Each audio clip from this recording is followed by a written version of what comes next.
अगर इरादे नेक हों और हौसले बुलंद तो दुनिया की कोई भी ताकत आपको अपने सपने पूरे करने से नहीं रोक सकती। बिल्कुल हमारी अनुपमा की तरह जिनके हौसले हैं बुलंद। तो देखें आज उनके कौन से सपने रंग ला रहे हैं। मुझसे बहुत बड़ी गलती हो गई और गलती क्या, मुझसे बहुत बड़ा पाप हो गया है। फूट फूट कर रोई बा।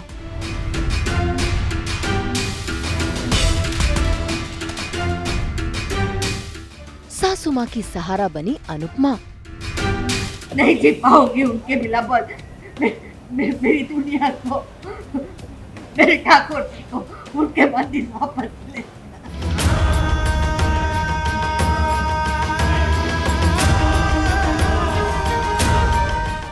स्टार प्लस के सीरियल अनुपमा में चल रहा है सास बहू का इमोशनल ड्रामा। बा को अपनी गलती का एहसास हो गया है और अब उन्हें इस बात का पछतावा है कि गुस्से में आकर जो उन्होंने कड़वे और तीखे बोल न सिर्फ अनुपमा बल्कि अपने पति को सुनाए थे, उस बात की माफी वो कैसे मांगे।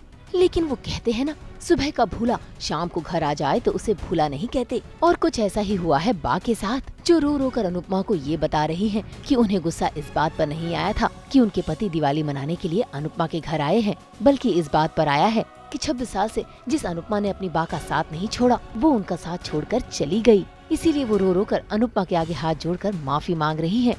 इतना बर्दाश्त नहीं हो रहा कि तू मेरे घर से चली जाए, मेरी जिंदगी से चल। 26 साल से तेरी आदत लग गई थी मुझे। मेरा 26 साल से होता वो आदत, वो हक नहीं छूट गई।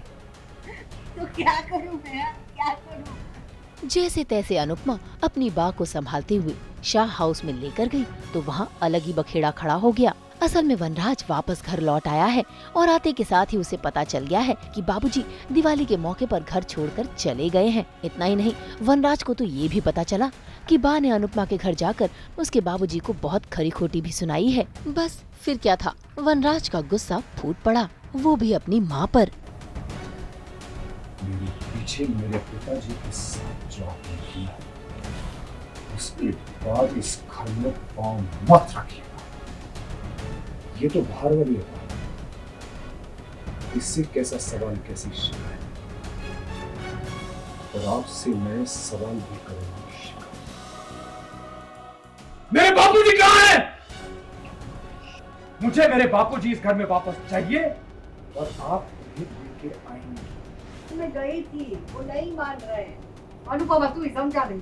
वनराज शाह के लिए उसके फादर सब कुछ हैं उसके लिए, तो उसको ऐसा लगता है कि उसकी दुनिया एकदम क्रैशिंग डाउन, मतलब एकदम क्रम्बलिंग डाउन हुई है, एकदम मतलब तहस नहस हो गया है, दुनिया एकदम बर्बाद हो गई है, ऐसा लगता है उसको। तो वो अपना आपा खो बैठता है। बैंड बजने वाला है और ये वनराज तो ऐसा है कि इस मामले में तो बा को भी नहीं छोड़ेगा, तो वो बा की भी बैंड बजाने वाला है 100%, ये बोल के कि आपके होते हुए मेरे बापूजी कैसे चलेगा। बा का तिरस्कार होते हुए अनुपमा देख नहीं पाई और उसने वनराज से ही पंगा मोल ले लिया। इससे पहले कि वनराज अनुपमा पर भी नाराज होता, तभी आ गए बाबूजी, जिन्हें देखकर वनराज खुश हो गया और उन्हें वापस अपने घर में ले जाने लगा। लेकिन बाबूजी ने घर में एंट्री करने से मना कर दिया। लीला ने भी हाथ जोड़कर माफी मांगी और उन्हें वापस घर के अंदर चलने के लिए कहा। साथ ही उन्होंने ये भी बताया कि उनका गुस्सा असल में काव्या की वजह से फूटा था। मैं आपके आगे हाथ जोड़ती हूँ, मेरी गलती की सजा मेरे बेटे को मत, इस घर से मुंह मत मोड़िए। आप मैंने जो किया गलत किया, गुस्से में किया, पर मुझे काव्या ने भड़काया था, मैं उसकी बातों में आ गई।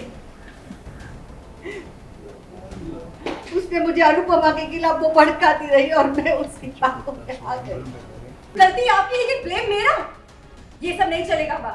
भाई काव्या का कारनामा तो सबके सामने आ ही गया, लेकिन काव्या अब भी इस ड्रामे के पीछे अनुपमा और अनुज को ही कसूरवार ठहरा रही है।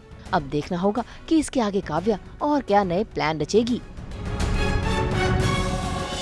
मुंबई से पारस दामा के साथ ब्यूरो रिपोर्ट।